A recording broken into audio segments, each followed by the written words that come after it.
welcome back to the Happy Way Kitchen. So for today's Throwback Thursday, I'm going to be making a sugar-free vegan pavlova.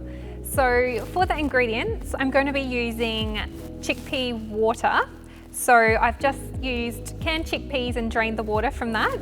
I've got the Happy Way vegan vanilla protein powder, some coconut yogurt, which I'm going to be using for the cream, xanathan gum, however you could use cornstarch, some salt, some date syrup, you could use whatever sweetener you like, and I'm going to be using a stevia mixture instead of caster sugar. And to top it off, I'm going to be garnishing with some raspberries, strawberries and passion fruit. So to start off, I'll blend the chickpea water on medium speed with the xanathan gum and the salt.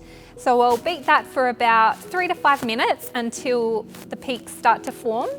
And then I'll turn up the speed to high and start adding in the stevia sugar mixture, spoon by spoon, and beat that on high until nice stiff firm peaks form.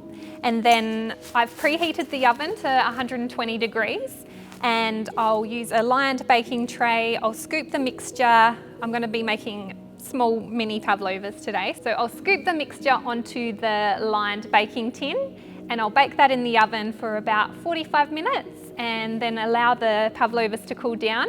And so to make the coconut yogurt icing mixture, I'm simply going to mix some vanilla Happy Way protein powder in with the yogurt and add a little bit of date syrup to sweeten and just mix that all together. And then once the pavlovas have cooled, I'm going to ice it with the coconut yogurt and then top it off with some fresh fruit.